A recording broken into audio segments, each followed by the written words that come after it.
తన కారులో బయలుదేరుతాడు. అలా కారులో వెళ్తున్న మన హీరోకి ఆ రోజు రైల్వే ట్రాక్ దగ్గర నుంచి వాళ్ళిద్దరూ నడుచుకుంటూ ఆ సెలూన్ దగ్గరికి వెళ్ళడం, అక్కడే ఆ రాత్రి ఉండడం, ఈ జ్ఞాపకాలు వస్తాయి. హీరోయిన్ ఒకవేళ ఆ సెలూన్ వైపు వెళ్ళిందేమో అని హీరో అనుకుంటాడు. అయితే నిజంగానే హీరోయిన్ ఆ రాత్రి ఆ సెలూన్ దగ్గరికి వెళ్ళే పడుకుంటుంది. తెల్లవారుతుంది. హీరో హీరోయిన్ కోసమని బ్రేక్ఫాస్ట్ తీసుకొస్తాడు. అప్పుడే ఆ సెలూన్ లోని హీరోయిన్ తో ఆ ల్యాబ్ వాళ్ళకైన అగ్రిమెంట్ పేపర్స్ కనిపిస్తాయి. అవి హీరో హీరోయిన్లు చదువుతారు. తర్వాత హీరో నువ్వు కనబడటం లేదని మీ గ్రాండ్ మా చాలా భయపడుతుంది. ముందు మనం ఇంటికి వెళ్దాం పదా అని హీరోయిన్ ని వాళ్ళ ఇంటి దగ్గర దింపేస్తాడు. ఇక వాళ్ళ గ్రాండ్ మా హీరోయిన్ చూడగానే చాలా సంతోషిస్తుంది. హీరోకి ఒక విషయం గుర్తొస్తుంది. వాళ్ళకి స్కూల్ అయిపోయే లాస్ట్ రోజుల్లో వాళ్ళ ఫ్రెండ్స్ అందరూ కలిపి కొన్ని లెటర్స్ రాసుకున్నారు. ఆ రోజు హీరోయిన్ మన హీరో ఇద్దరు కూడా లెటర్స్ రాసుకొని ఒక చోట దాచిపెట్టారు. 10 ఇయర్స్ తర్వాత మన ఇద్దరు ఇక్కడికి వచ్చి మళ్ళీ వీటిని తెరిచి చదువుతా అని ప్రామిస్ చేసుకున్నారు. ఆ విషయం గుర్తొచ్చిన హీరో హీరోయిన్ తీసుకొని ఆ స్కూల్ కి వెళ్తారు. వెళ్లి వాళ్ళు దాచిపెట్టిన లెటర్స్ బయటికి తీసి చదువుతారు. అయితే అందులో హీరోయిన్ 2 లెటర్ రాసి ఉంటుంది. అందులో ఒకటి వాళ్ళు గ్రాడ్యుయేషన్ కి వెళ్లే ముందు రోజు రాసిన లెటర్, రెండవది May 16, 2018 రాసిన లెటర్. ఆ లెటర్ చూడగానే హీరోయిన్ షాక్ అవుతుంది. వెంటనే హీరోకి ఆ లెటర్ ని చూపిస్తుంది. నిన్న మనం చూసిన కాంటాక్ట్ పేపర్ లో May 17, 2018 అని రాసింది. ఈ లెటర్ లో May 16, 2018 అని రాసింది. అంటే హీరోయిన్ మళ్ళీ తిరిగి వెనకొచ్చి కావాలని ఈ లెటర్ రాసి ఇక్కడ దాచిపెట్టింది అని చెప్తుంది. అంతేకాదు ఆ పేపర్ లో పిక్చర్స్ తో కూడిన ఒక స్టోరీ ఉంటుంది. ఆ స్టోరీ ఎగ్జాక్ట్ గా 2025 లో మన హీరోయిన్ ఆ వరల్డ్ లో ఎటువంటి రిచెస్ట్ లైఫ్ అనుభవించిందో దానికి సంబంధించిన స్టోరీయే. ఎగ్జాక్ట్ గా అదే స్టోరీ ఇందులో రాసి ఉంటుంది విత్ పిక్చర్స్ తో. అది చూసిన తర్వాత హీరో హీరోయిన్ తో అంటాడు, ఇప్పటికైనా నీకు అర్థమైందా, నువ్వు ఏ టైం ట్రావెల్ చేయలేదు, ఇదంతా ఆ ల్యాబ్ వాళ్ళు చేసిన ఎక్స్పెరిమెంట్. వాళ్ళు టైం ట్రావెల్ ఎక్స్పెరిమెంటే కాకుండా ఇంకేదో చేశారు, నువ్వు నీ గతాన్ని మొత్తం మర్చిపోయావు అని అంటాడు. అదంతా విన్న మన హీరోయిన్ ఫుల్ కన్ఫ్యూజన్ లోకి వెళ్ళిపోతుంది. ఒక్కసారిగా కళ్ళు తిరిగి అక్కడే పడిపోతుంది. అలా కళ్ళు తిరిగి పడిపోయిన హీరోయిన్ మన హీరో వాళ్ళ ఇంటి దగ్గర దింపేస్తాడు. కొంతసేపు అయిన తర్వాత హీరోయిన్ కళ్ళు తెరిచి చూస్తుంది. వాళ్ళ ఇంట్లో ఉంటుంది. హీరో తన పక్కనే కూర్చొని ఉంటాడు. ఇప్పుడు ఎలాగుందని హీరోయిన్ అడుగుతాడు. పర్వాలేదు బానే ఉందని హీరోయిన్ చెప్తుంది. తర్వాత హీరోయిన్ హీరోతో మన ఇద్దరం కలిపి ఆ ల్యాబ్ దగ్గరికి వెళ్దామని అంటుంది. సరే వెళ్దామని హీరో కూడా అంటాడు. అప్పుడే హీరో హీరోయిన్ తో నీకు విషయం చెప్పలేదు, బోయు సూసైడ్ చేసుకుని చచ్చిపోయాడు అని హీరోయిన్ అదిని బాధపడుతుంది. హీరో ఏ ప్రొఫెసర్ అయితే కలిసి తన ఫ్రెండ్ వర్చువల్ వరల్డ్ లో ఉన్నట్లుగా ఫీల్ అవుతున్నాడని చెప్పాడో ఆ ప్రొఫెసర్ మన హీరోకి కాల్ చేసి నీ సెల్ కి ఓ ఫోటోని సెండ్ చేశాను, ఆ ఫోటోలో ఉన్న వ్యక్తే నాకు ఇంతకు ముందు సమ్మిట్ లోని ఓ స్టోరీ చెప్పాడు అన్నాడు కదా, అతనే ఇతను అని చెప్తాడు. ఆ ఫోటోని చూసిన మన హీరో ఒక్కసారిగా షాక్ అవుతాడు. ఎందుకంటే ఆ ఫోటోలో ఉన్న వ్యక్తి ఎవరో కాదు, ఇంతకు ముందు కనిపించకుండా పోయిన మన హీరో ఫ్రెండ్. హీరో హీరోయిన్లు ఇద్దరు కలిపి ఆ ల్యాబ్ దగ్గరికి వెళ్తారు. ఆ ల్యాబ్ చాలా లోపలికి ఉంటుంది. చాలా సీక్రెట్ ప్లేస్ లో ఉంటుంది. ఆ ల్యాబ్ అసలు మూతపడిన ల్యాబ్ లాగా ఉండనే ఉండదు. చాలా క్లీన్ గా ఉంటుంది. ఇక్కడ అంత నీట్ గా ఉండని చూసిన మన హీరో హీరోయిన్ కి అర్థమవుతుంది ఇది 5 ఏళ్ల క్రితం ఏమీ క్లోజ్ అవ్వలేదు, ఇది ఈ మధ్య కాలం వరకు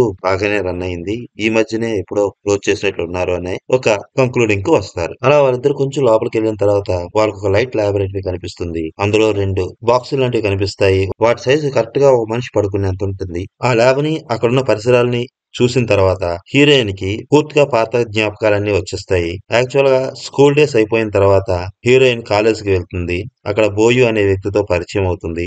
బోయుకి గేమింగ్ ఇండస్ట్రీ అంటే చాలా ఇష్టం. అతను ప్రోగ్రామింగ్ కూడా చాలా బాగా చేస్తాడు.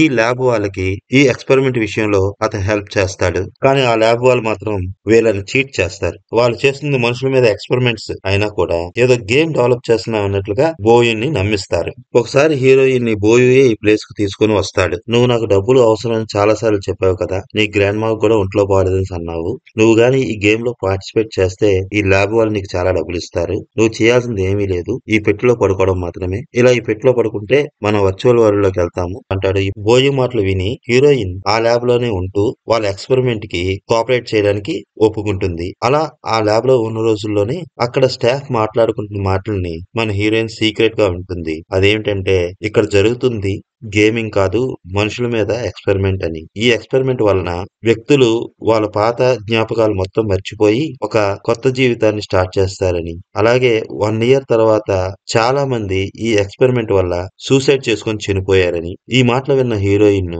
చాలా భయపడుతుంది. ఇదే విషయాన్ని బోయి దగ్గరికి వెళ్లి చెప్తుంది. కానీ బోయి మాత్రం అదేంటి, నేను కూడా ఈ ఎక్స్పెరిమెంట్ లో పార్టిసిపేట్ చేస్తున్నాను కదా, ఎవరి మాటలు నమ్మొద్దు అంటాడు. కొద్ది రోజులు అలా రన్ అవుతుండగానే హీరోయిన్ మెల్లమెల్లగా తన మెమోరీ మెమరీని లాస్ అవడం గమనిస్తుంది. ఆఖరికి నిన్న మొన్న ఏం జరిగాయో అన్న విషయాలు కూడా మెల్లగా మర్చిపోతూ ఉంటుంది. ఇక తనకి ఇక్కడ ఏం జరుగుతుందో అర్థమయ్యి ఆ ల్యాబ్ లో ఒక సీక్రెట్ ప్లేస్ ని వెతుక్కొని అక్కడ డైరీ రాయడం స్టార్ట్ చేస్తుంది. ఈ విషయం గుర్తు రాగానే హీరోయిన్ స్పీడ్ గా తను డైరీ రాసుకున్న ప్లేస్ కి వెళ్లి ఎతుకుతుంది. అక్కడ తను రాసుకున్న డైరీ కనబడుతుంది. ఆ డైరీలో ఏమని రాసి ఉంటుందంటే, నేను ఇక్కడ చాలా పెయిన్ఫుల్ జీవితాన్ని గడుపుతూ ఉన్నాను. రోజు రోజుకి నా పాత జ్ఞాపకాలన్నీ మర్చిపోతున్నాను. నేను ఒక రిచ్ అమ్మాయిలా, నాకు ఎంతో మంది ఫ్రెండ్స్ ఉన్నట్లుగా, నేను ఒక మంచి జీవితాన్ని గడుపుతున్నట్లుగా, చాలా ధనవంతురాలను అయిపోయినట్లుగా అనిపిస్తుంది. నాకేవో కొత్త జ్ఞాపకాలు వస్తున్నాయి. ఇది అసలు ఏమీ కాదు అని హీరోయిన్ కి అర్థమవుతుంది. ఎలాగైనా ఇక్కడి నుంచి తప్పించుకుని వెళ్ళిపోవాలనుకుంటుంది. వెంటనే అక్కడి నుంచి పారిపోతుంది. అలా కొంత దూరం వెళ్ళిన తర్వాత హీరోయిన్ కళ్ళు తిరిగి పడిపోతుంది. మన హీరోయిన్ కళ్ళు తిరిగి పడిపోయిన ప్లేస్ మరేదో కాదు,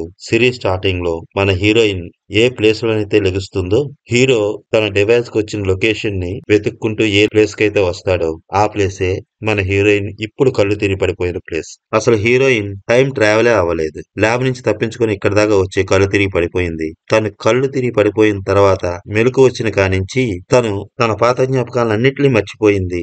ఆ ల్యాబ్ వాళ్ళు మన హీరోయిన్ కి వర్చువల్ వరల్డ్ లో ఏ లైఫ్ నైతే చూపించారో ఆ లైఫే నిజమని హీరోయిన్ ఇప్పటి వరకు నమ్ముతూ వచ్చింది. ఇప్పుడు హీరోయిన్ కి తనకున్న కన్ఫ్యూజన్ అంతా పోతుంది. పాపం ఇదంతా తెలుసుకుని హీరోయిన్ ఒకసారిగా కళ్ళు తిరిగి పడిపోతుంది. మన హీరో ఆమెను ఎత్తుకొని అక్కడి నుంచి తీసుకెళ్లిపోతాడు. ఇదంతా దూరం నుండి ఓ ముసుగేసుకునే వ్యక్తి అబ్జర్వ్ చేస్తూ ఉంటాడు. హీరో గెట్ టుగెదర్ పార్టీలో తన పాత ఫ్రెండ్స్ అందరినీ మీట్ అవుతాడు. కనిపించకుండా పోయిన తన ఫ్రెండ్ గురించి వాళ్ళని అడుగుతాడు. వాళ్ళ నుంచి సరైన సమాధానం రాకపోయేసరికల్లా హీరో వాళ్ళేదో దాస్తున్నారని కోపంగా వాళ్ళపై అరిచేస్తాడు. మీరేదో నా దగ్గర దాస్తున్నారని చాలా బాధపడతాడు. హీరో అంతగా బాధపడుతుండేసరికి వాళ్ళ ఫ్రెండ్స్ లో ఒకడు, మన ఫ్రెండ్ యాంగ్ ఆ రోజు జరిగిన కాలేజ్ గొడవలో అప్పుడే చనిపోయాడు అని చెప్తాడు. అతను చనిపోవడానికి కారణం నువ్వే అని, నువ్వు డిప్రెషన్ లోకి వెళ్ళిపోయావు. ఆ టైంలో మీ నాన్నగారు నిన్ను ఓ సైక్రాటిస్ట్ దగ్గరికి తీసుకువెళ్లారు.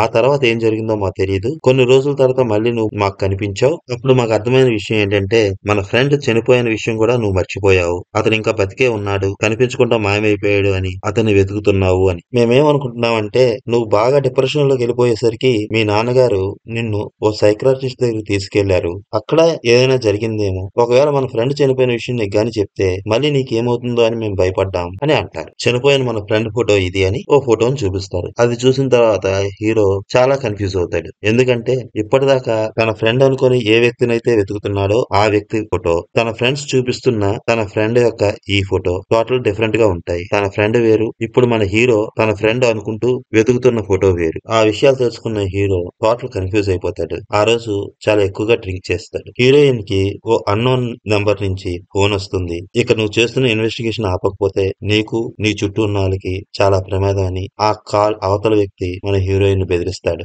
బెదిరించి ఫోన్ కట్ చేస్తాడు. ఎప్పుడైతే బెదిరింపు కాల్ వచ్చిందో హీరోయిన్ నిజంగానే చాలా భయపడిపోతుంది. ఇంకా తను హీరోకి ఆ పరిసరాలకి దూరంగా ఉండాలని నిశ్చయించుకుంటుంది. వాళ్ళ సెలూన్ ఓనర్ ఫోన్ చేసి సెలూన్ లో రిజైన్ చేశానని చెప్తుంది. ఇంతకు ముందు జాన్ గడ్ మన హీరోయిన్ ఫోన్ చేసి అసిస్టెంట్ జాబ్ ఆఫర్ ఉందని చెప్పాడు కదా, అందుకని అతన్ని మీట్ అవుతుంది. తన కోసం వచ్చిన హీరోయిన్ చూడగానే జాన్ ఆమెను తన అసిస్టెంట్ గా జాయిన్ చేసుకుంటాడు. హీరోయిన్ కి హీరో ఫోన్ చేస్తాడు.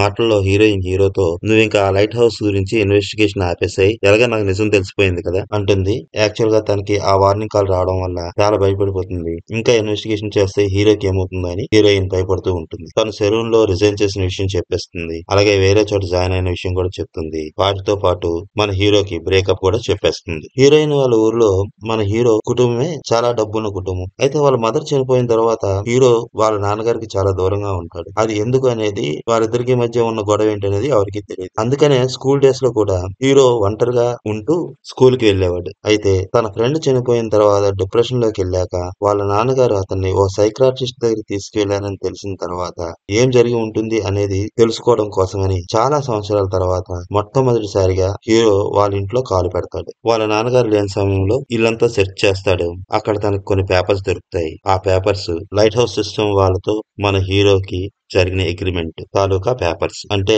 హీరో కూడా ఆ ఎక్స్పెరిమెంట్ లో పార్టిసిపేట్ చేసిన వ్యక్తి అన్నమాట. అంటే హీరో వాళ్ళ నాన్నగారు అతన్ని సైక్రాటిస్ట్ దగ్గర తీసుకెళ్లలేదు. ఈ ల్యాబ్ వాళ్ళ దగ్గరికి వెళ్లి ఇతని మీద కూడా ఎక్స్పెరిమెంట్ చేయించారు. అందువల్లే మన హీరో వాళ్ళ ఫ్రెండ్ ను మర్చిపోయి ఆ ప్లేస్ లో వేరే ఎవరినో ఊహించుకుంటున్నాడు. అతను మిస్ అయ్యాడు అనుకుని ఇన్ని రోజులుగా వెతుకుతున్నాడు. మన జాన్ గాడికి తన దగ్గర అసిస్టెంట్ గా వర్క్ చేస్తున్న హీరోయిన్ ని చూసి ఏవో సంఘటనలు గుర్తొస్తుంటాయి. ఒక రోజు మన జాన్ గాడు వాళ్ళ అమ్మగారి గదిలోనికి వెళ్తాడు. అప్పుడు వాళ్ళ అమ్మగారు ఎవరితో ఎవరితోనో ఫోన్ లో మాట్లాడుతూ హీరోయిన్ ని ఒక కంట కనిపెడుతుండండి అని అంటుంది. ఆ గదిలోనే ఒక టేబుల్ పైన హీరోయిన్ కి సంబంధించిన ఓ ఫైల్ కూడా మన జాన్ గాడు చూస్తాడు. వాళ్ళ అమ్మగారు హీరోయిన్ గురించి ఎందుకు మాట్లాడుతున్నారు, ఆమెకు సంబంధించిన ఫైల్ వాళ్ళ అమ్మగారి దగ్గర ఎందుకున్నది అనేది మన జాన్కి అర్థం కాక అదే ఆలోచిస్తూ ఉంటాడు. మన జాన్ గడ వాళ్ళ నాన్నగారు ఓ మంచి మేకప్ ఆర్టిస్ట్. అందువల్లనేనేమో మన జాన్ గడికి కూడా మేకప్ అంటే చాలా ఇంట్రెస్ట్. ఎందుకో గాని జాన్ గడ వాళ్ళ అమ్మకు మాత్రం మన జాన్ గడ మేకప్ ఆర్టిస్ట్ కావడం ఇష్టం ఉండదు. ఒకసారి ఇదే విషయమై జాన్ గాడు వాళ్ళ అమ్మ మాట వినకుండా సీక్రెట్ గా మేకప్ నేర్చుకుంటున్నాడని జాన్ గాడిని కొట్టి వాడి చెయ్యిని కూడా కోసేస్తుంది వాళ్ళ అమ్మ. ఈ కంపెనీలో వర్క్ చేస్తున్న మన హీరోయిన్ కి తన తోటి వర్కర్స్ తో మాట్లాడుతున్నప్పుడు ఒక విషయం అర్థమవుతుంది. అదేంటంటే ఈ కంపెనీలో యాక్చువల్ గా అసిస్టెంట్స్ కి ఇచ్చే అమౌంట్ కన్నా డబల్ అమౌంట్ మన హీరోయిన్ కి ఇస్తున్నారని మన హీరో హైర్ చేసుకున్న సీక్రెట్ ఏజెంట్ హీరోకి ఫోన్ చేసి ఈ లైట్ హౌస్ సిస్టమ్ కంపెనీ వెనక ఉన్నది జాన్ గాడ్ వాళ్ళ అమ్మాయి అని చెప్తాడు. ఈవిడికి చాలా కంపెనీలు ఉన్నాయి, మన హీరోయిన్ పనిచేస్తున్న జాన్ గాడి కంపెనీ కూడా ఆవిడదే అని చెప్తాడు. జాన్ గాడిని వాళ్ళ అమ్మ తన రూమ్ కి పిలిపించుకుంటుంది. తర్వాత జాన్ గాడితో ఇలా అంటుంది, నీకు ఇచ్చిన టైం అయిపోయింది, మన అగ్రిమెంట్ ప్రకారం నువ్వు ఇంకా ఒక నెల రోజులు మాత్రం మేకప్ ఆర్టిస్ట్ గా వర్క్ చేయగలవు, తర్వాత ఇంకా నువ్వు నేను చెప్పినట్లు వినాల్సిందే. నువ్వు నా రూమ్ లో హీరోయిన్ తాలూకా ఫైల్ చూసి ఆమెని నీ దగ్గర జాయిన్ చేసుకున్నావు నాకు తెలుసు, నువ్వు ఎన్ని వేషాలు వేసినా నువ్వు మాత్రం ఇక మేకప్ ఆర్టిస్ట్ గా వర్క్ అయితే చేయలేవు అని చెప్పి పంపించేస్తుంది. హీరో మన జాన్ గారి దగ్గరికి వచ్చి, నువ్వు మీ అమ్మ చాలా బాగా మేనేజ్ చేశారు, హీరోయిన్ ని క్లోజ్ గా అబ్జర్వ్ చేయడం కోసమని ఆమెకి ఏదో ఉద్యోగం ఇచ్చినట్లుగా నాటకం ఆడి మీ దగ్గర ఆవిడ ఉండేలా ప్లాన్ చేశారు, నీ గురించి మీ అమ్మ గురించి నాకు పూర్తిగా తెలిసిపోయింది అంటాడు. అప్పుడు జాన్,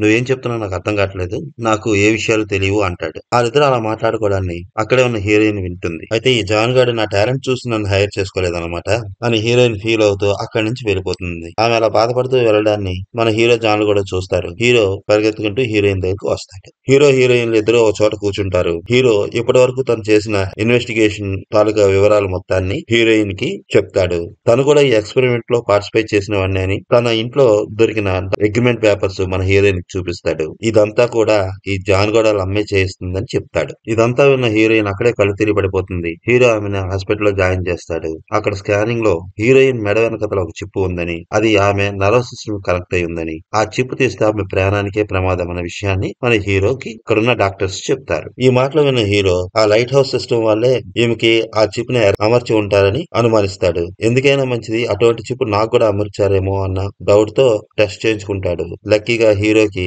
అటువంటి చిప్ ఏమీ ఉండదు. ఇటువంటి చిప్ పోలీస్ స్టేషన్ లో సూసైడ్ చేసుకుని చనిపోయిన బోయి బాడీలో కూడా ఉందేమో అని అక్కడ ఇన్స్పెక్టర్ ని ఎంక్వైరీ చేస్తాడు. అక్కడ ఇన్స్పెక్టర్ అతని బాడీలో ఇలాంటి చిప్ దొరికిందని చెప్తాడు. ఇక ఈ లైట్ హౌస్ వాళ్ళు ఈ చిప్ ని వీళ్ళ బాడీలో అమర్చి ఉంటారని హీరో కన్ఫర్మ్ చేసుకుంటాడు. మరొకసారి మన హీరో ఆ జాన్ గారిని కలడానికి వెళ్తాడు.